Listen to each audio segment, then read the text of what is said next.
Last time we talked about Noah, and we've been talking about typology of Christ. We talked about him being a priest, a prophet. We talked about him being a king, the last Adam, Jacob, Jacob's ladder, even Isaac. Isaac was a picture of Christ because Abraham's only promised son was being offered up. But here we come to our last one in typology for this semester. We'll have part one of Joseph, and then we'll have part two. But just an overview of Joseph and Christ's life, just 10 comparisons right quick. Number one, both were loved by their father. Number two, both were sent to their brethren. Number three, both was rejected by their brethren. Number four, both were falsely accused. Both were put into prison. Both was exalted after their suffering. Number seven, both offered forgiveness. Number eight, both were saviors for their people. Number nine, both were sold for pieces of silver. Both was a conspiracy to be killed. And both had two fellow prisoners. Joseph is one of the most striking types of Jesus. And I want to remind you that there is over 120 types of Joseph in comparison to Christ. You go ahead. You won't mess up. Come on. And now, but you can go ahead, boo. You ain't gonna mess up. With that is over 120 comparisons of Christ. And with these comparisons, you see that here that Joseph is one of the number one that have the comparison of Christ.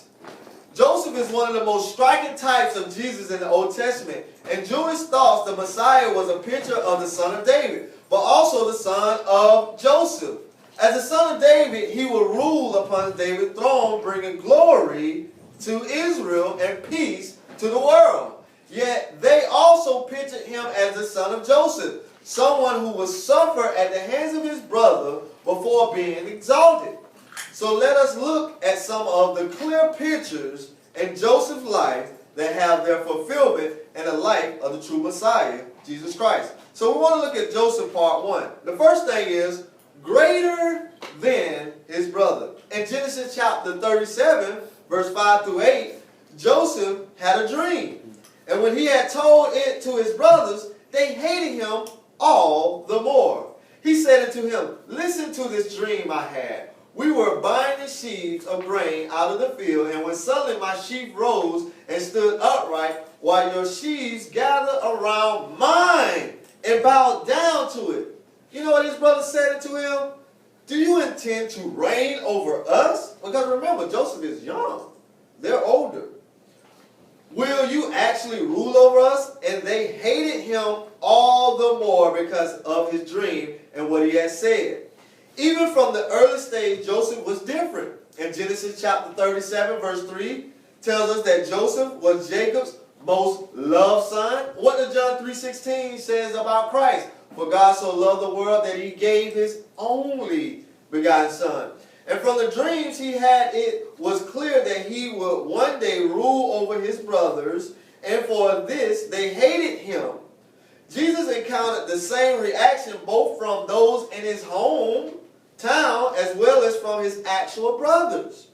After trying to teach and minister in his own hometown, he, Christ, was met with the following response. Watch this in Matthew chapter 13, verse 5 through 57. Matthew 13, verse 55 through 57. Is this not, referring to Christ, the carpenter's son? Is not his mother named Mary? Aren't not this his brothers? This is in his own hometown.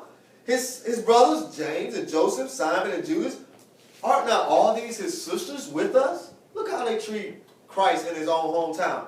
Where then did this man get all these things? He's talking in the temple, he's talking in his hometown, and they took offense at him.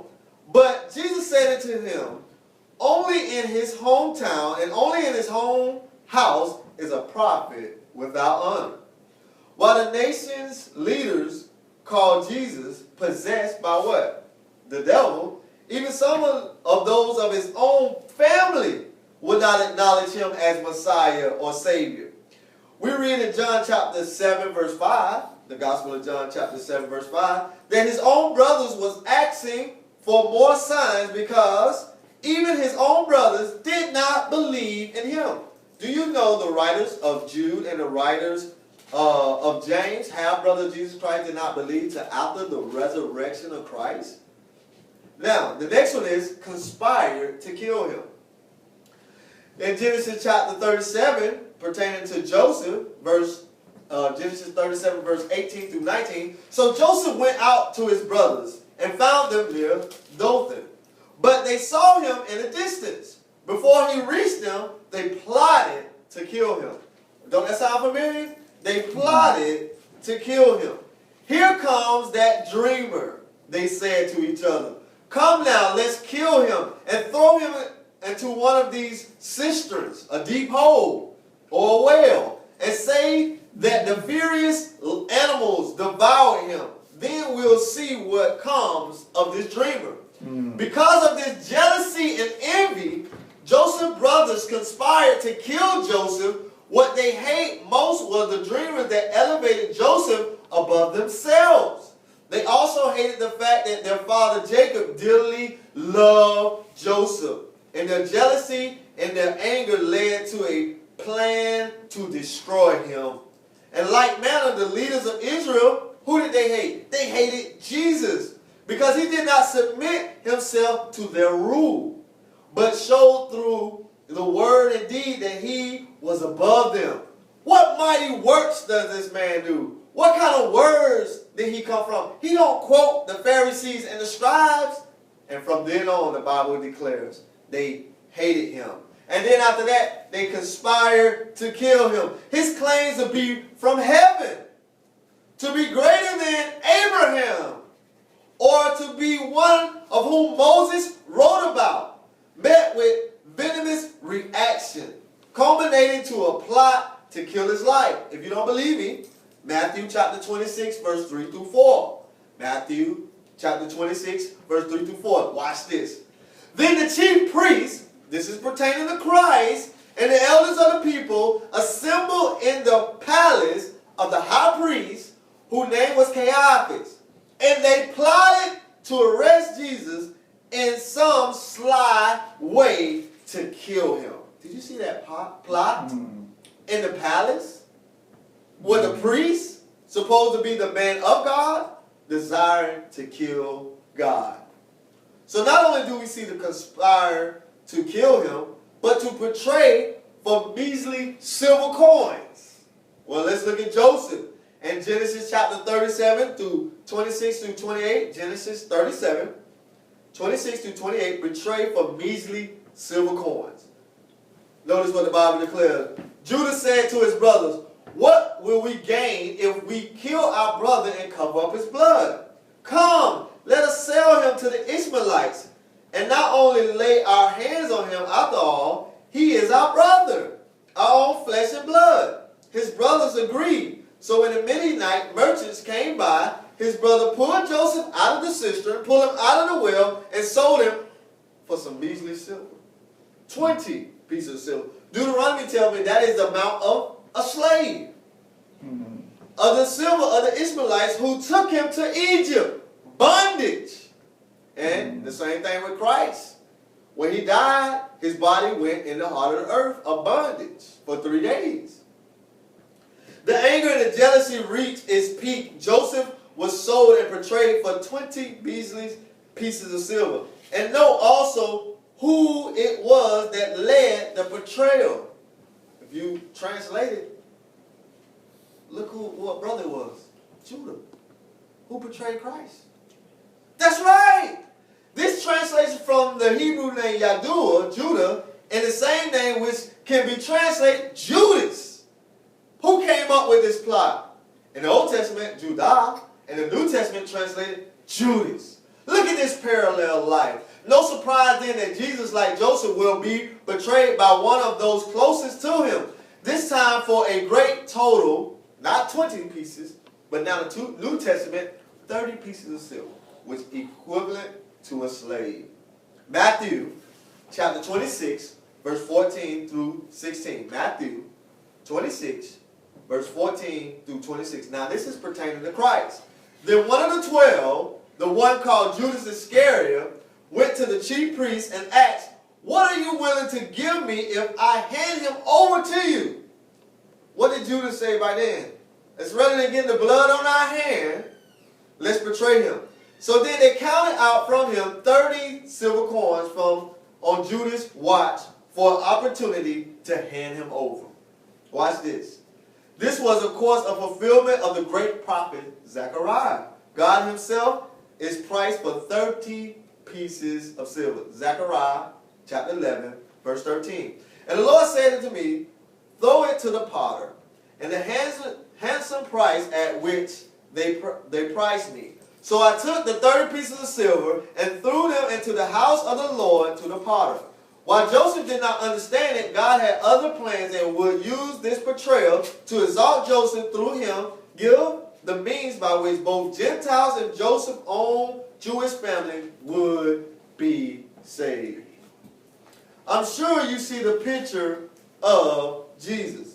Now here, the next thing we see is falsely accused, though he did no wrong. The next one, falsely accused, though he did no wrong. This will be the last one for Joseph, part 1. In Genesis chapter 39, verse 17 through 20, this is pertaining to Joseph. Then she told him this story, that Hebrew slave, talking about Potiphar's wife, told Potiphar that this Hebrew slave you brought us came to me to make sport of me, fun of me. But as soon as I screamed for help, he left his cloak. Look, I even got it in my hand to make sport of me. But as soon as I screamed for help, he left his cloak beside me and ran out of the house. I got proof. When his master heard the story, his wife told him, saying, "This is how your slave treated me." He burned with anger. Potiphar did. Joseph's master took him and put him in a prison, the place where the king's prisoners were confined. Now, who are in prison? Now, according to God, demons are in prison. In the heart of earth. What did Christ have to go to? For the condemnation. After being betrayed by his brothers and led to Egypt, Joseph soon found himself being accused of a crime that he did not commit. The slander and the lies presented led to Joseph being thrown into prison. He had no say in the matter, even though he was innocent. Did not Christ speak not a word when Pilate came to him?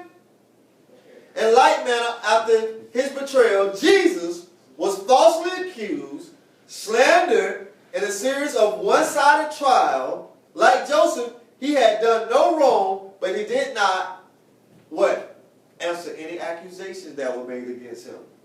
If you want to take note, Mark chapter 14, Mark 14, verse 55 through 64.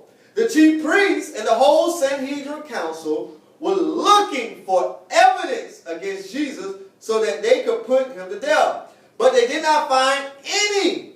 Many testified falsely against him, but their statements did not agree. Again, the high priest asked him, "Are you the Christ? Are you the Son of God? Are you the Blessed One?" He said, "I am." Jesus responded, "And you see the Son of Man sitting at the right hand of the Mighty One, coming in the clouds of heaven." The high priest rent his clothes because he said that he is the Son of God, the Son of Man, would make him the Messiah. Were not his brothers envy when he talked about a dream and identified who he was? The high priest tore his clothes. "Why do we need any more witnesses?" he asked. "You have heard the blasphemy." What is the blasphemy? He's saying that he's the Son of God, the Son of Man. They all condemned him as worthy of death. And what did they do? They threw him in prison. They falsely accused him. He was mad because they were mad because he claimed that he was greater than them. Also, they conspired to kill him. They betrayed him for silver. And now they falsely accuse him. Now they're saying he's worthy of death. Potiphar was just like Pilate. Tell me the truth. And he's constantly looking for the truth. Now, what did he try to do? He tried, with Pilate, he tried to let Barabbas go. And what did Potiphar do? He just tried to throw him in prison because he knew this man was innocent. Both men, Pilate and Potiphar, knew that these men were innocent. One, Pilate tried to beat Christ and then try to let a man go to choose between Barabbas and what? Christ. But it didn't work. Potiphar knew that Joseph should have died, but he just threw him in prison. Look at the parallel life. Over 120-something things point from Joseph to Christ. But these are the things that we must understand. What will we portray Christ for? What does it profit a man to gain the whole world and lose his soul? Judas, in the New Testament, 30 pieces of silver. Judah, in the Old Testament, 20 pieces of silver. What is it that's hindered us to come to Christ? Or what would it profit a man to gain the whole world and lose his soul? This is part one of Joseph.